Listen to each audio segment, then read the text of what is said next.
Good morning, everyone, and welcome to the symposium on Asia's global influence. How is it exercised? What does it mean? My name is Wen-hsin. I am director of the Institute of East Asian Studies here at the University of California at Berkeley. On behalf of the Institute and all my colleagues in East Asian Studies on campus, I would like to welcome everyone to this symposium, and I would like to express, first of all and above all, my honor and delight of this partnership with the National Bureau of Asian Research, the Asia Foundation, and the Wilson Center for International Research. The Institute of East Asian Studies is particularly honored to take this as an occasion to honor our founding director, Professor Robert Scalapino, who founded the Institute of East Asian Studies in 1978 and served as its first director all the way through his retirement in 1990. And this symposium today is a Robert Scalapino symposium, and we are particularly honored to have this opportunity to welcome everyone to the Berkeley campus to celebrate the occasion.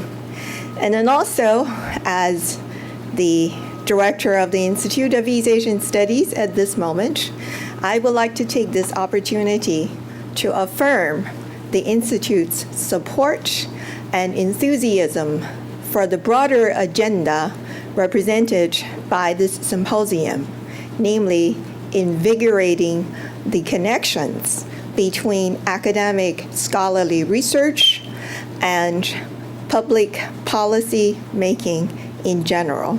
So with that, allow me to turn to my partner and the real organizer of the event, Dr. Ellings, please.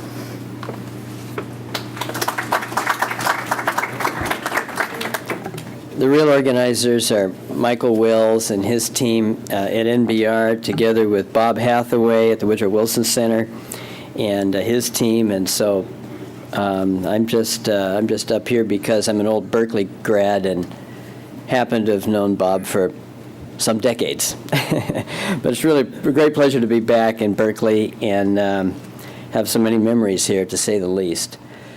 Most important of which was that in my senior year, we won the Axe. So for you Stanford guys, just remember 73.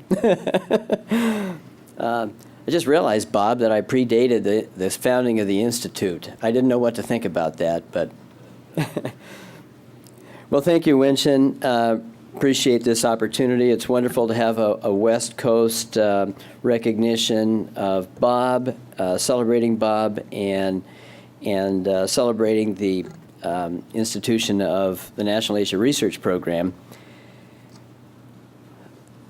So many of us have a relationship with Bob and owe so much to him, and we're going to have a little time at over lunch and prior to lunch to talk about you, Bob. And so I hope you can hang in there for all that time through all the hot air that we're going to expend here, and have patience with us, but we're going to have fun, and so we look forward to that. It's really our great fortune over the last 2.5 years to have Bob's advice. He serves as honorary chairman of the Advisory Council of the National Asia Research Program. And I came when it was just a glimmer in Bob Hathaway's and Lee Hamilton, George Russell's, and my eyes. Had a chance to come down and see Bob and talk to him about this to see if he could advise us along the way. And so here 2.5 years later, we've gone through the process, put together a national program that has sponsored 39 research fellows and associates. We've had a major conference that Bob attended and some of you attended in Washington, D.C. that was just terrific. Standing room only, over 300 people. We counted 11 television cameras from around the Pacific. It was just spectacular. And so, Bob, we're so glad to have had you there. And then just to give you another, for those of you who know Bob well, you'll not be surprised at this at all, but he finished that conference and then in the middle of the night got on an airplane for Seoul, and which was really a grueling trip. And the fact that you're with us here today after that trip is testimony. This is one hardy guy, and so Bob, thanks so much. But we read about you in the paper. It was, as I think, forget who mentioned to me, Bob Hathaway or Doug Bereuter mentioned to me this morning that there were newspaper articles about him. 2 days later, we're still in D.C., and there he is being written up. And Mike Lampton actually mentioned that to me this morning, being written up in the papers in Seoul. This program, the National Asia Research Program's fundamental purposes are two. One is to encourage Asian studies, and secondly, Asian studies of a particular kind, of relevance to United States interests in Asia. Every day you read the papers, and most of you are Asia specialists yourselves, understand and see what the importance of this is, whether it's the rise of China, India, the difficulties we have with North Korea, whether it's all the trade issues, the future of ASEAN. Doesn't matter. Every day there's something on the front pages that's critical to us, critical to our economy, critical to our security, and preparing the next and future generations of scholars and students, practitioners, people who can apply that knowledge is what we're all about. And so we're very excited that this has gotten off the ground in such a wonderful way.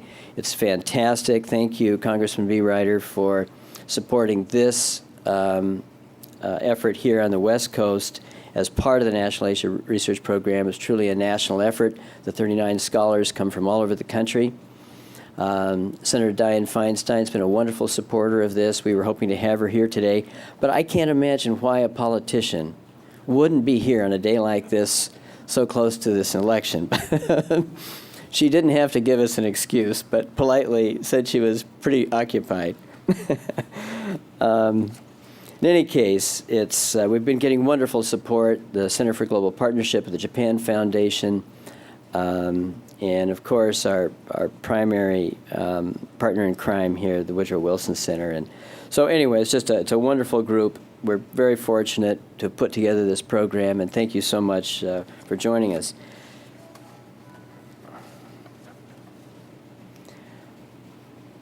I want to turn this over in a couple minutes to Doug, but before I do, I want to mention Mike Lampton.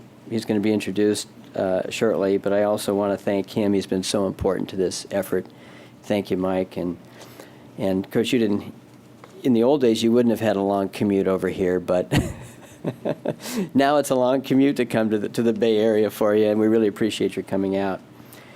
I'd like to now talk about Congressman Bereuter and life, and what you do. It really is an accumulation of the relationships you build and the people you meet with incredible integrity, those who are effective in life, those who really contribute to your country and the world, of course, stand out. And Congressman Bereuter is one of those. He's got an extraordinary career, and I'm not going to go through the whole thing because I think his main job is to introduce somebody here, but, but I don't want to introduce her too much on the introducer. But in any case, the point is that we are so fortunate, and the Bay Area has been so fortunate to share Doug and understand and get to know his many contributions and talents. I think it was probably maybe as many as 15 years ago that we first got to know you, Doug, working through NBR and your roles on the subcommittee on East Asian Pacific Affairs and on intelligence, doing the important work in Congress that all of us care so much about and doing such a stellar job. It was a huge loss to Congress and a great gain to the Asia Foundation when he retired and came out here. In any case, Doug, let me just turn this over to you. Thank you so much.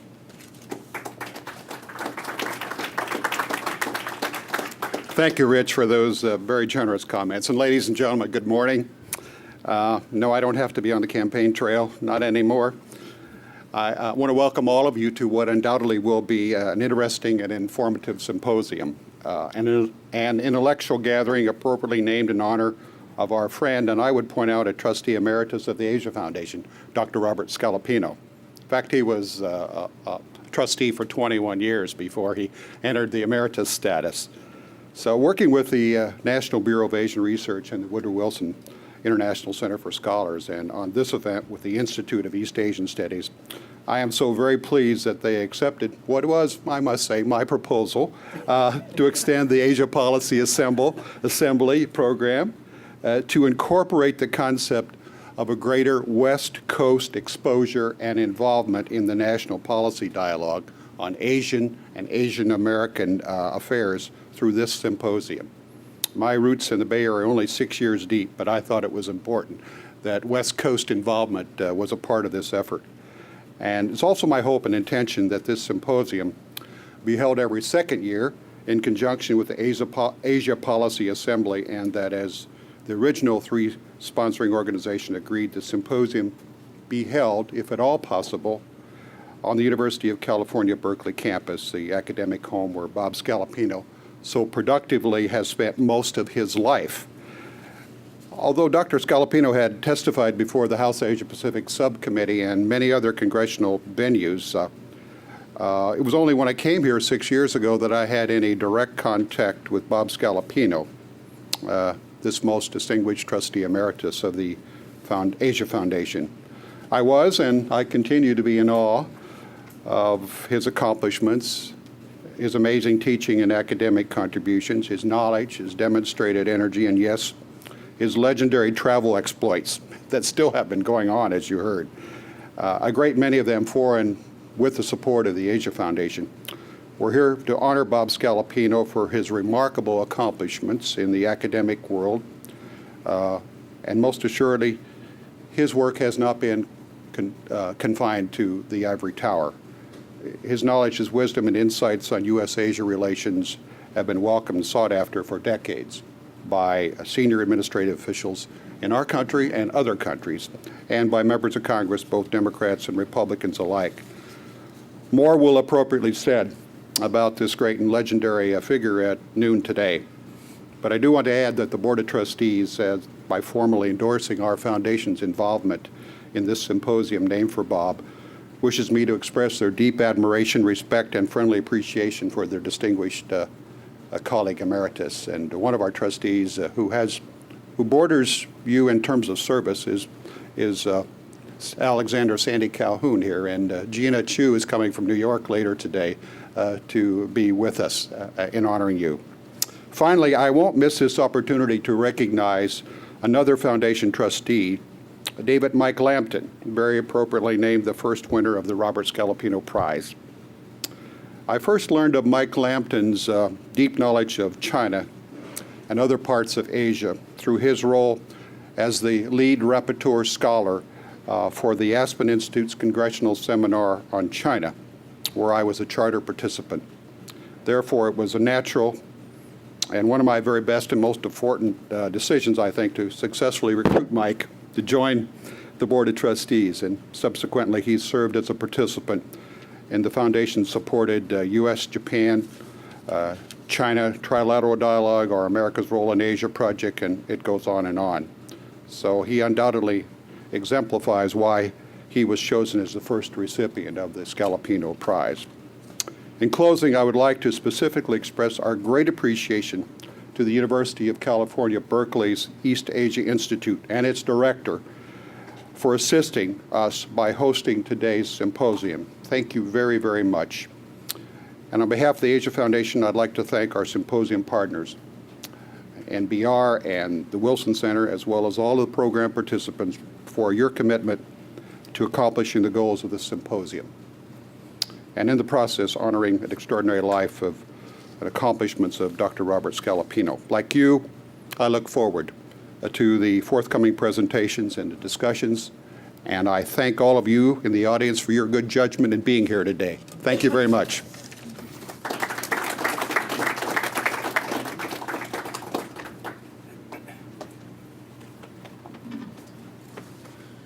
Well, good morning. I'm Bob Hathaway. I run the Asia program at the Woodrow Wilson Center in the other Washington, D.C. Let me as well simply thank the Institute, our NBR partners, Asia Foundation partners, and maybe most importantly, those of you who have joined us today to help us celebrate the life and the work of Bob Scalapino. It's my good fortune to introduce today's keynote speaker. David Lampton, or Mike as he is more often known, is Dean of Faculty. Also George and Sadie Hyman Professor of China Studies, and also Director of China Studies at the School for Advanced International Studies, affiliated with Johns Hopkins University-SAIS being in Washington. Earlier in Mike's distinguished career, he was president of the National Committee on United States-China Relations. He was founding director of China Policy Studies at the American Enterprise Institute, and earlier he was an associate professor of political science at Ohio State.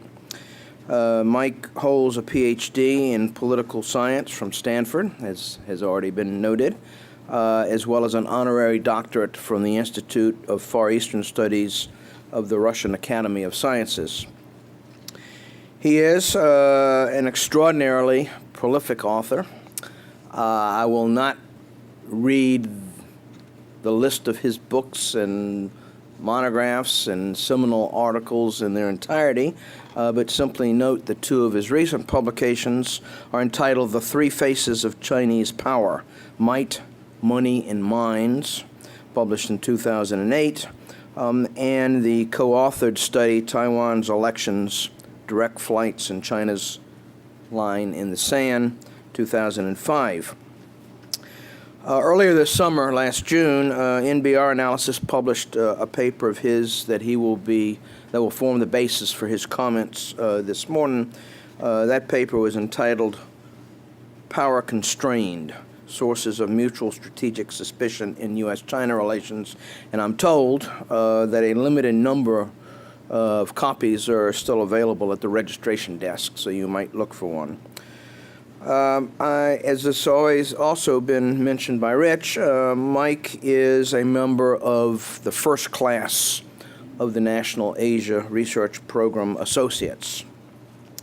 And particularly significantly, he is the inaugural winner of the National Asia Research Program Scalapino Prize. As you know, the Scalapino Prize has been instituted in honor of Professor Robert Scalapino, arguably America's foremost scholar of Asia over a period of many, many decades now. Here in Berkeley, of course, you need no introduction to Bob Scalapino. As I was looking again yesterday at his extraordinary resume, one thing jumped out, which I'll share with you. He is the author of 38 books or monographs. Most of us don't write 38 book reviews and op-ed pieces in a career. He's done that many books. Truly extraordinary, and the Scalapino Prize, of course, has been instituted to recognize this extraordinary achievement in Asia studies. It will be awarded every 2 years. The first award was made this past June at NARP's National Conference in Washington. I had the good fortune to be associated with that selection process, and I don't think that I violate any confidences in telling you that while there were a number of highly distinguished nominees for that prize, the members of the selection committee were unanimous, Mike, in thinking that you would be an absolute splendid inaugural winner of this prize. So his selection, Mike's selection, provides the community of Asia scholars with a splendid way to launch an award honoring Bob Scalapino. Mike, I'm delighted to present you to this group. and I know all of us are looking forward to your comments, so I invite you to come up.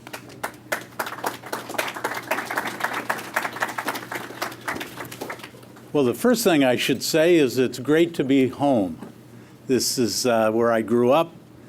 I'll admit it's on the other side of the bay in Palo Alto, but anyway, wonderful to be back home and to be here on this splendid occasion. I won't go through all the thank yous that I was going to give to the sponsors. They know my gratitude, but I do want to say that each of the three leaders of the what we might call the nonprofit organizations that are sponsoring this, each embody this motivating idea that I think we've had for this entire project, that is public service combined with development of organizations and a dedication to educating the public.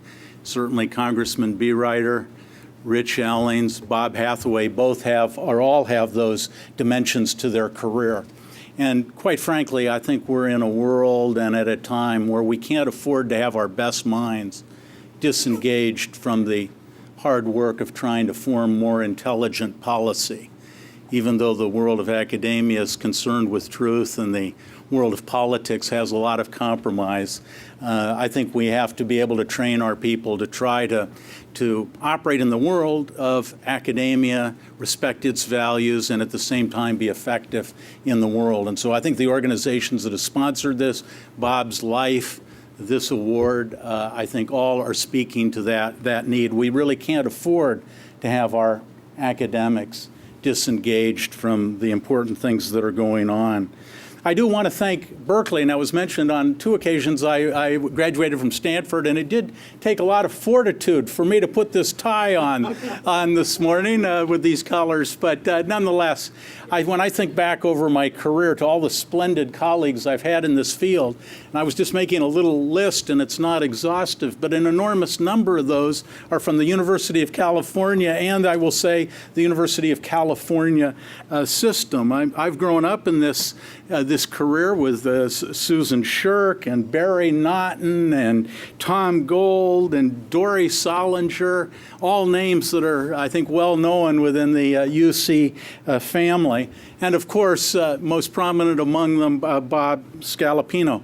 There's going to be a lot said about Bob, all of it deserved. Some of it's already been said. I won't go on, other than just to say that I've known Bob in many incarnations, first as a name on a book I was required to read on a syllabus, and that was Professor Scalapino. Then, of course, he was the founder of the organization I later in life headed, the National Committee on U.S.-China Relations. I then referred to him as Chairman Scalapino. Later in life, I felt more comfortable calling you Bob, and upon occasion, Bob, I call you Your Highness. So in any case, we've come through our life in parallel courses, and he's greatly influenced not only me, but obviously a lot of other people as well. I've been asked today to talk a little about the origins of mutual, and an important word in that sentence, mutual strategic mistrust. And as many of you who may know me probably conceive of me, and accurately so, as an optimistic person about U.S.-China relations and indeed the development of Asia more broadly. I want to make it clear that while I'm going to focus on what I see as a worrisome trend and something that could metastasize in our relationship, I'm not in the end apocalyptic about where we are at this moment. If you've been looking carefully at U.S.-China relations for the last year, I think anybody who's analytic has to be concerned about some of the trends there.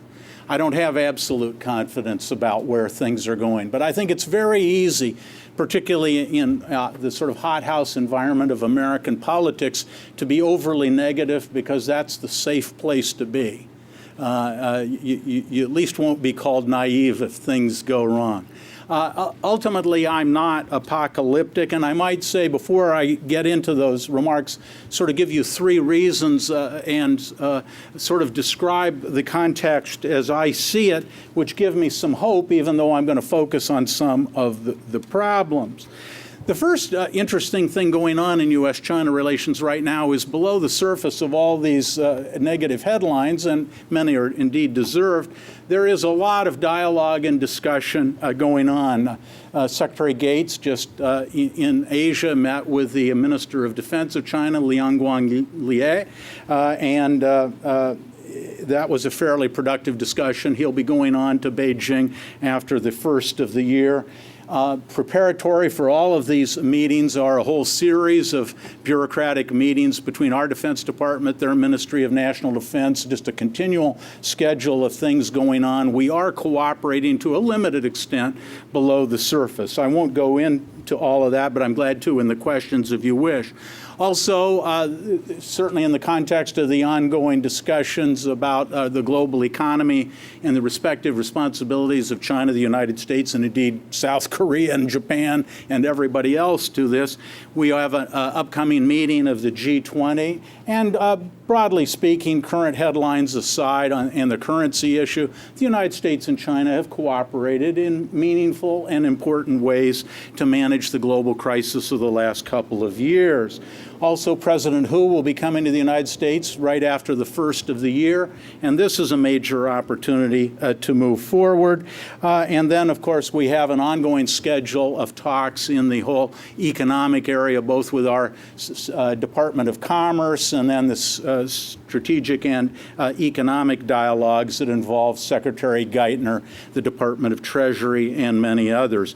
So while I'm going to talk about some of the problems and a worrying trend, I guess my bottom line is there are positive things that one could be talking about underneath, and I take them to be important. We, I don't believe, are in a free fall of U.S.-China relations. I could imagine how we could get there. I could be as imaginative as the next person, but I don't think we're on some predetermined course in that direction. Second thing that makes me fairly optimistic is the Obama administration, and I'm not a partisan person, this isn't a pitch in the Democrat-Republican direction, but if I'm trying to look at analytically at the Obama administration, I would say they made a very special effort to be what I would call strategically reassuring to China. And quite frankly, if I have questions about what's going on in China, one of my questions would be why the Chinese have not picked up on some very fundamental moves that the administration has made and to which I think China has inadequately responded. Broadly speaking, just in this year, 2010, the administration's issued what I would call four strategically important guidelines that lay out sort of the strategy of the United States in important dimensions that bear on China. In February, we issued our quadrennial defense review, which is basically what kind of military do we need to deal with the world as we find it? And if you look at that part of the document that deals with China and has implications for China, it's much more strategically reassuring to the Chinese than the equivalent document was under Secretary Rumsfeld and the Bush administration. The Chinese really haven't reacted as I think I would have hoped they might have to that. Another document's called the nuclear, I don't want to sound like some Washington document to sort of quoting type person, but there's another document called the Nuclear Posture Review, came out in April. The Bush equivalent document, you have to, every time you have administration, redefine your strategy in important areas. Nuclear is among them. The Bush document on nuclear posture mentioned that the United States could imagine using nuclear weapons in the Taiwan Strait. You might imagine the Chinese were not happy with that formulation. This has been modified, and indeed no such language exists in the document of the Obama administration. You may remember there's another series of of documents that issued every year. It used to be called the Military Power of the People's Republic of China, issued by the Department of Defense. The Obama administration does issue that because it's mandated by Congress, but they changed the title of that document. It's now called the Military and Security Development Report, a much more kind of anodyne, I would say, in some sense, more balanced report, designed to be, while meeting the requirements of Congress, I think somewhat less incendiary to the Chinese. And then, of course, we have our broad national security that was a document that was issued in May 2010. The whole point of this is if you take these 4 strategic documents as a whole, they are all, it seems to me, have some common characteristics. One is they are less provocative to the Chinese. They put more emphasis on discussion, dialogue, multilateral relations, things that were not necessarily the favorite words of the preceding administration. One of the most interesting things about all of these documents is they put the emphasis on the need for the United States to renew its own foundations of power. And we will be more effective dealing with not only China, but others if, in fact, we have our own house in order. I think that, to my way of thinking, is a much more likely to be productive avenue of thinking.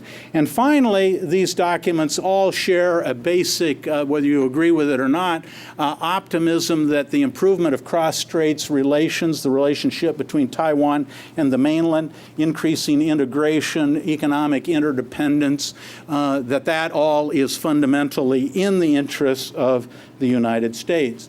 So it raises an interesting question. Here's an administration that's gone quite a ways to try to strategically reassure the Chinese. And certainly one of the interesting questions is why that those efforts haven't been fully reciprocated. And maybe that's a good set of questions in our discussion.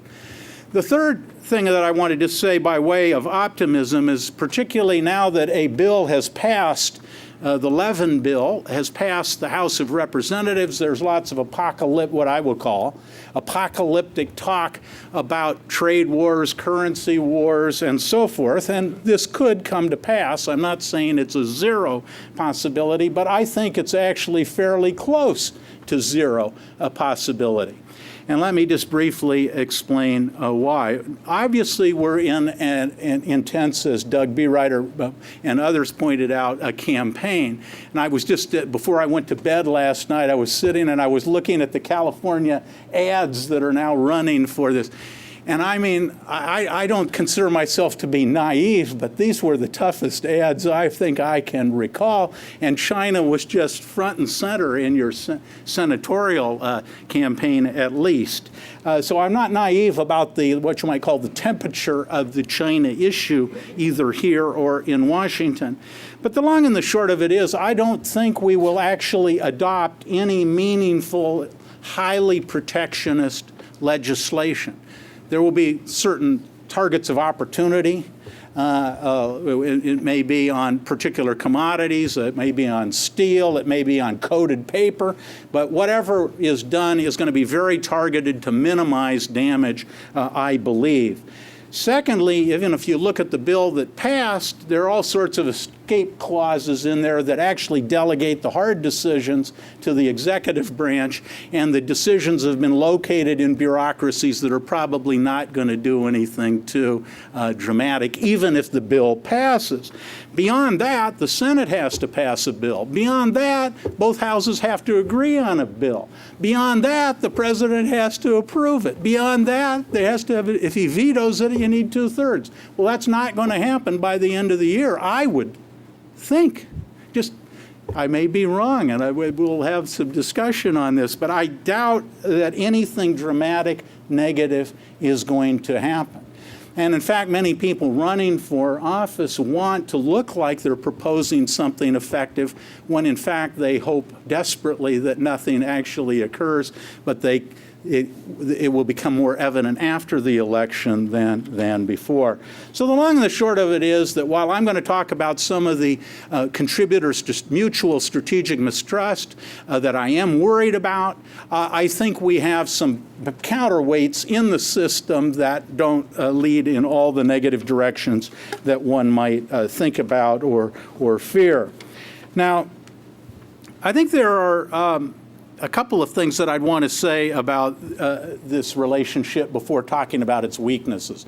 First, and paradoxically, I think this relationship is often stronger, that is the U.S.-China relationship, than we recognize. And I think this is so for lots of reasons, but let's just put our big cards out on the table. The United States has a whole lot of problems now. In Afghanistan, Iraq, our own economy, our own educational system, we've got a big agenda. We've, for years, of course, been talking about China's agenda of reform, urbanization. China's urbanized 300 to 400 million, still has another 300 to 400 million to go. The long and the short of it is strategically, neither of our countries are looking for problems with each other. And while we may not articulate that very much, that's the undergirding reality against which day-to-day decisions are made. And secondly, I'm not one of the people who thinks that interdependence makes war or high levels of conflict impossible, but I am one of those people who think high levels of interdependence, particularly economic interdependence, make conflict less likely. And I just give you one figure that kind of makes it clear when I look at this trade legislation and so on, why I'm not really as worried as many people would be by just looking at what's being said and what's working its way through the Congress. In 2009, global U.S. exports to the, or global exports in the U.S. exports to the world dropped 20% in round numbers. U.S. exports to China dropped 0.2%.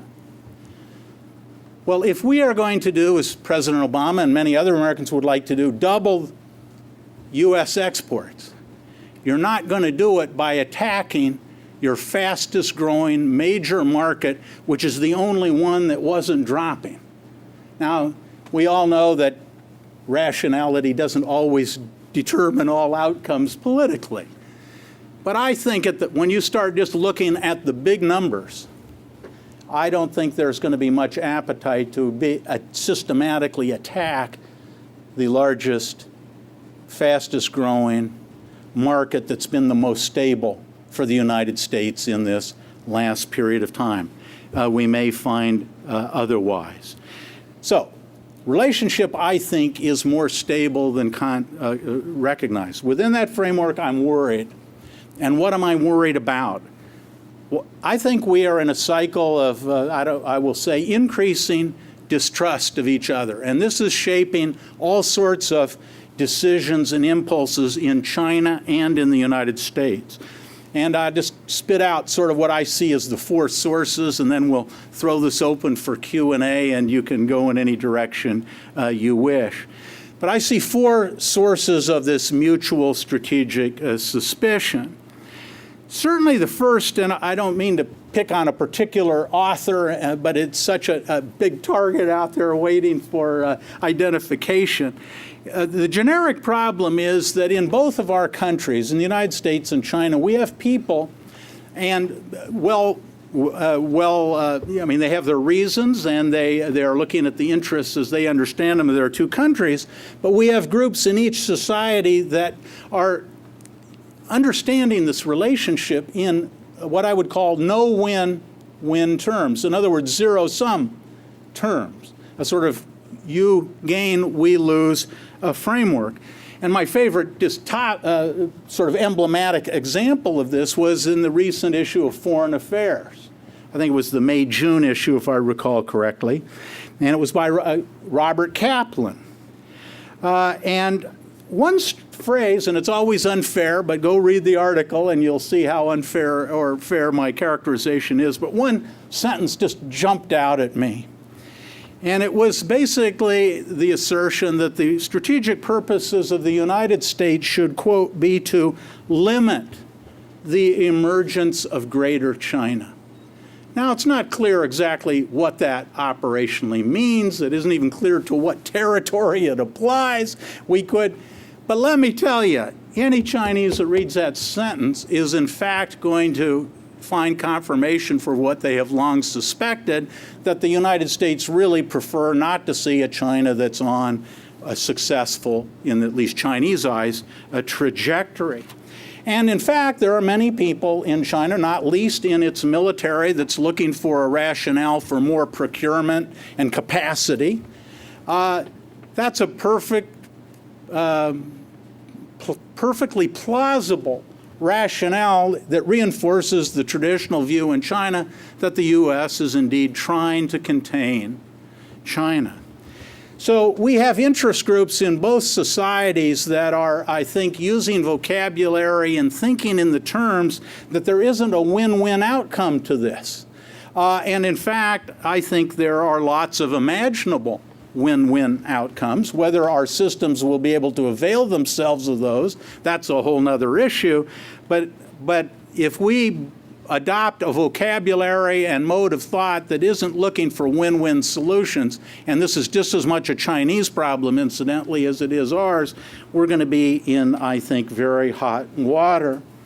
A second origin of this mistrust, it seems to me, is what I would call a mutual miscalculation of each other's power. In June, I went over for 2 weeks, was in Shanghai giving a series of lectures, which I entitled Power and Trust in U.S.-China Relations. The first one on power was really about how both the United States and China misunderstand each other's strengths and more particularly their own. And it's a complex argument, but basically, and this will sound strange coming from me, I think Chinese are exaggerating, or Americans are exaggerating Chinese power. I don't think we're in as bad a shape as I think many people there think, and more particularly, Americans, it seemed to me, don't recognize their inherent strengths. And my little evidence for this is a series of polls run by the Gallup organization over time, and you can go to www.gallup.org, I guess it is. And it's a question it's actually two questions. One asks about present assessment and one asks about future. But the present, and I'll just stick with the present survey question, is which of the following do you think is the leading economic power in the world today? The United States, the European Union, Russia, China, Japan, or India?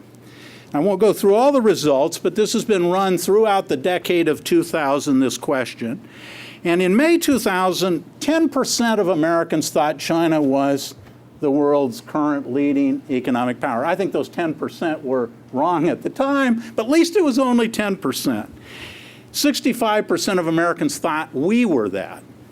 Fast forward to February 2008, and suddenly 40% of Americans think China's the leading power of the world, and 33% think we are. I think that is a dramatic misreading, all our problems aside. If you go to the current, the latest poll that I've seen, February of 2009, still more Americans saw China as the leading power, albeit by a slimmer margin than Americans seeing themselves as a leading power. Well, I think when we have such a lack of appreciation of our own resilience, our own demographic advantages, our own innovative capacities, we put ourselves in a frame of mind where we're going to exaggerate the capabilities of the other and are in a frame of mind for what I'd call excessive threat. I spent both, as I mentioned, June, but also January of this year interviewing in China, and what struck me is Chinese views of their own power. And there's a dramatic increase in their sense of their own efficacy and a sense of entitlement that changing power balances entitle them to renegotiate arrangements that were made in earlier times when they were relatively weaker. And so they see the United States on a decline at a steeper gradient than I think they probably ought to.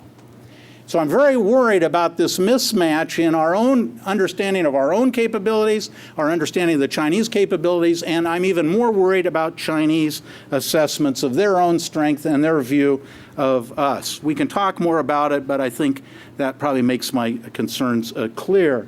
A third thing, and this is when I interview people that are in the military system, I particularly hear a recurrent theme. The theme is we are going to change the game. Now, there are lots of people who spent their whole life thinking about Chinese philosophy, culture, negotiating behavior, and I'll be interested in interacting. But broadly speaking, I think the Chinese frame of mind is, particularly in international affairs, is life's a big negotiation. And the negotiation never ends. It is just momentary stages of power equilibrium that lead to an agreement. And when that power relationship changes, then you're entitled to reopen the negotiation and see if you can get a better deal. Well, as I said, the Chinese see their power going up, ours going down, time for a new deal. And among the most impatient of China's organizations or interest groups or sectors of society is the military. And of course, they have interest group reasons for doing that, not the least of which is acquiring, in a still poor country, ever more expensive weapon systems. So they have their bureaucratic reasons, but this phrase, we will change the game. And you may remember that after we sold weapons to Taiwan, or announced the sale of weapons last January and met the Dalai Lama and so forth, suddenly the Chinese began to make threats that really hadn't been articulated, at least clearly before, including if American firms sell weapons to Taiwan, maybe we will sanction them. Or more recently, a part of this would be this rare earths and the conflict with Japan over the sea captain, and maybe we'll stop tourism. In other words, China sees in its hands now levers that give it some capacity to change the game. And among those interest groups in China are the military, and I think that is worrisome. And finally, and then I'll just wind up, final area of concern that I have is really something we saw in the Cold War with the Soviet Union. And it's what I'd call the action-reaction cycle, and that is basically technology interacting with insecurity. And I'll just give you a couple examples, and we could talk more afterwards. But certainly in 2007, I think it's fair to say it was a big somewhat of a surprise to the American security community when the Chinese shot a satellite out of the sky. This was a worry, because so much of our whole communications, sensing, navigational, and other systems are dependent on these satellites. The Chinese showed a capacity to bring those into jeopardy, which I think we weren't quite prepared for.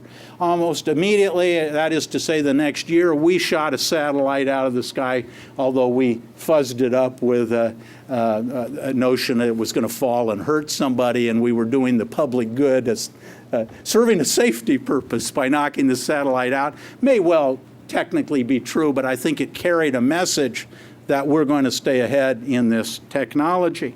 In 2010, in response, I think, to our progress on ABM, China is testing its own ABM system. And already we're in an action-reaction cycle in the whole cyber area. The capacity to bring into jeopardy the kinds of basic computer-run, data-driven kind of systems that we're so dependent upon.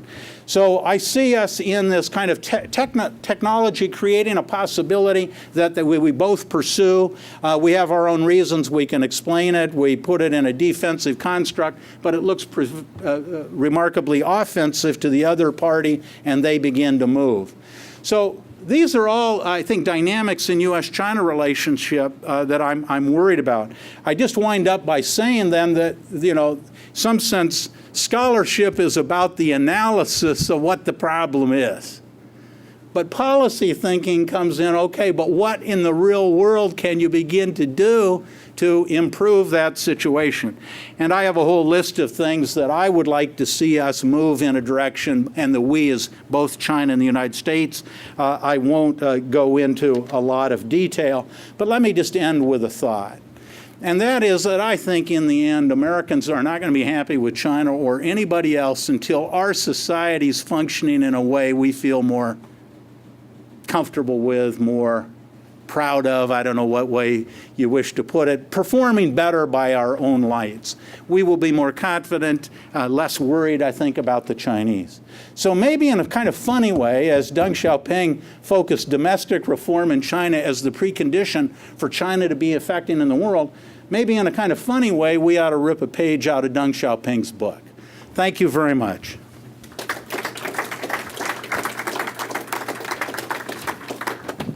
Thanks, Mike. That was terrific. If I can ask you just to stay here. We need to vacate in just a couple minutes. But let's go ahead and maybe take 2 questions before we turn over the next panel. First question here. Yes, sir. And if I can ask you, since not everyone knows everyone, if you'll introduce yourself. Okay, Dr. Lampton, my name is Wen-hsin. I'm originally from Taiwan. Can you hear me? Yes, but I'm working against the white noise of the fan here. So. My name is Wen-hsin. Yeah. I'm originally from Taiwan. Uh-huh. I attended Princeton Woodrow Wilson's from Harvard Business School, but I want a PhD.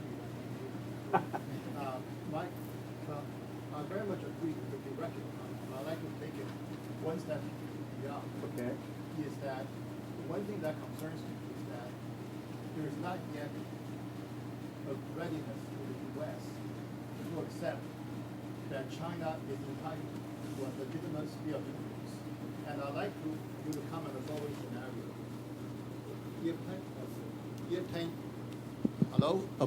If 10 years from now, China were to proclaim its own version of Monroe Doctrine and say that the territories which this doctrine will cover will include all of Southeast Asia, Australia, New Zealand, and to a lesser degree, Central Asia and parts of Africa.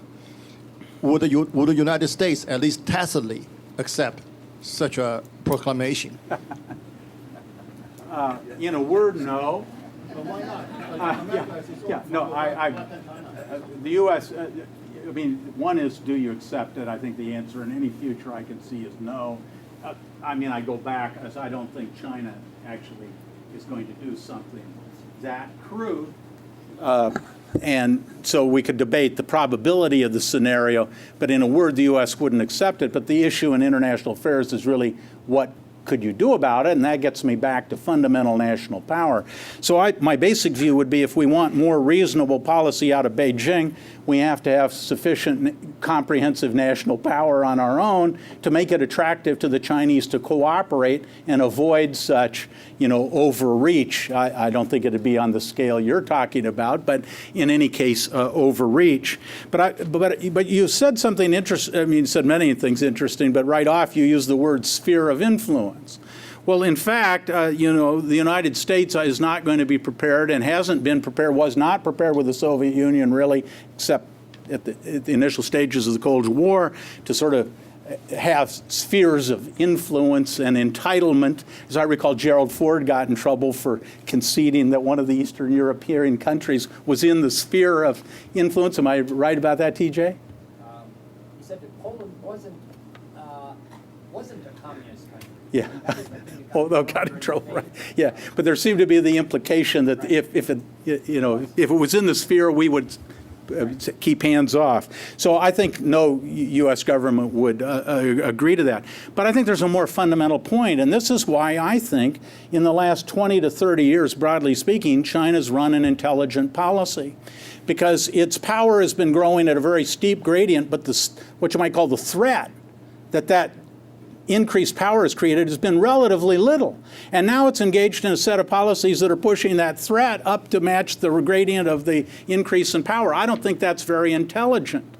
And what you can see it's doing is pushing regional actors in the direction of offsetting that. And frankly, I think the Chinese will figure this out. I mean, I'm anticipating they'll figure it out. Now, that's why I say I'm not sure they'll figure it out, or that they'll act on that, or there won't be some other logic. But in other words, I don't think the U.S. is going to accept it. I don't think this is a sphere of influence world. And the more China tries to act in that way, if it does, it will drive those actors towards the United States. Or other combinations of power, Japan and others. So that's about as far as I dare go. I'm getting body language. One more question. Yeah. Yes. Mike's coming Yes. to you. My name is Crystal Chang. I'm a doctoral student here at UC Berkeley's Political Science Department. And I just wanted to say that I agree with the view, that there is this rising confidence in Chinese officials. I had the same experience when I was there recently. And I was just wondering, from your point of view, as China's economic power does rise, that confidence seems like it will continue to grow. And what do you see as the type of event that will sort of shake that confidence? Is it going to be an international type of event, or do you think maybe something domestic, or or is that trend going to just keep rising, that confidence? Well, yeah, I guess I would say, first of all, the Chinese have not suspended the business cycle.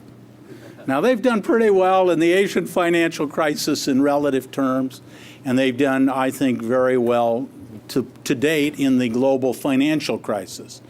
But China's economy does have problems, and they will have ups and downs, and more particularly, they've got a demographic problem. And by 2040, it's going to be a much older society than we are. And that's what I said about renewal capacity. We argue about immigration, but we have immigration as a way to renew ourselves. China, I think, for practical terms, does not have the immigration option. Also, it had the one-child policy and declining fertility rates for, 40 years. And so now it really can't escape a rapidly aging society, a higher dependency ratio, less productive investment, less productive workers in some sense than would otherwise be the case. So I think China's going to have economic problems. I mean, if nothing else, its economy is going to, as it gets bigger, just naturally the rate of expansion, the cost of marginal gains becomes greater and all of that. It isn't going to always have high rates of growth, or such high rates of growth. I think it'll have significant growth for the next 2 decades. So we've got to get our house in order. But long and the short of it is China's going to have economic problems. And it still has 400 million people left to urbanize, just in round numbers. A population bigger than the United States by a long shot. So I think there's going to be a problem there. And then, I mean, I believe that China's growing a middle class very rapidly, and I may be the last person to believe it, but I thought, Bob, in your early comparative politics work, I mean, I think middle classes are important, and I think they want to participate, and I think they want predictability and rule by law. Now, I'm not sure how long it's going to take, but I'm pretty sure it's going to happen. And I think you can already see there's arguments in terms of the upcoming 18th Party Congress about political reform. So I think China's going to have its agenda full. It's not always going to have terrific economic performance, and demography is going to make life really uncomfortable. So if I had advice from my Chinese friends, don't count us out and don't underestimate your problems. Thank you.